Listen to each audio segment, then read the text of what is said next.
everyone. I don't do spoken word very often, and I don't write poetry very often. This is a very new thing to me, and I don't have this poem memorized, but I thought I would share it with you anyway.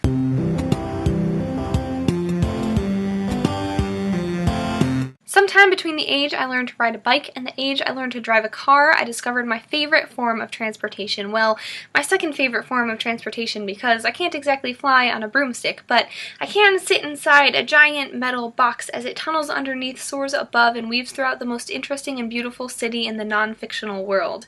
There is a rainbow in Chicago with red, orange, yellow, green, blue, purple, pink, and brown lines twisting together to form my favorite substitute for the Hogwarts Express.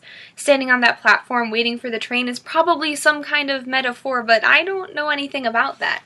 All I know is that every time the loudspeaker says, "Attention customers, an inbound train toward the loop will be arriving shortly," I want to stand as close to the edge as I can to feel the wind it creates rush against my face and whip my hair into an unruly mess, but I always get nervous and step away. And when I step over the gap between the platform and the train, I swear I enter an alternate universe, a city within a city, populated with hundreds of people whose only thing in common is that we all have to get somewhere. Tourists who can't seem to take their eyes off maps ask questions of businessmen with earbuds in because they're just tired of the tourists, and everyone tries to ignore that gaggle of 13-year-olds reveling in their temporary freedom from parents, and me, I sit where there's room. I'm not picky. Open my book and then I'm not even there. Time and space don't exist. All that exists is this bizarre assortment of strangers crowded together pretending it's not awkward, and that omniscient narrator announcing that doors open on the left at Clark and Lake. And even though he's calling the shots, and I hate to agree with those 13-year-olds, I admit there's a sense of freedom in sitting and letting the train do what the train does, which is keep going.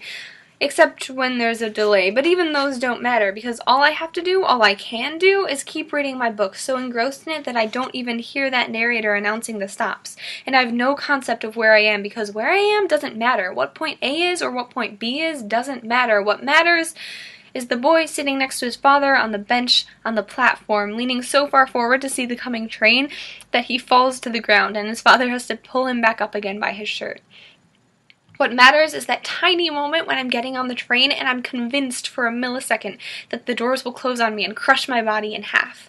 What matters is the few minutes when the train gets its loudest and the rushing noise of the wind surrounding us drowns out everything else, so that I can stare out the window at the dark walls flashing by and sing to myself. Not a whisper, but a good loud sing, whatever is stuck in my head, and even the person sitting next to me doesn't have a clue. What matters is the man who fearlessly journeys from car to car, reciting his impassioned story of how his family abandoned him and now all he has are the clothes on his back and he really just needs a few dollars for dinner.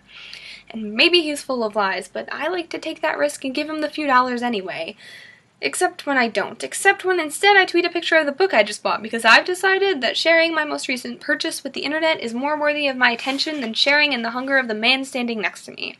Speaking of the man standing next to me, the man sitting next to me, well, he keeps trying to make conversation about the book I'm reading, and I'm not really in the mood to talk to strangers because I'm rarely in the mood to talk to strangers, but he sees I'm reading Harry Potter and for some reason thinks it's relevant to bring up Twilight and how he read it once and it was pretty okay, since, vampires are pretty cool. But I don't know. I don't know how to talk to him, and I don't know how to write a poem, but I do know that even though I don't enjoy talking to strangers, and I'm a hopeless introvert, there's something special and important about surrounding myself with these people, about sharing that space with those people, about actively being in the world with others, because the world is made up completely of others.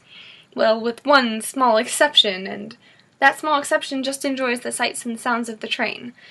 Maybe not the smells, but you can't have everything.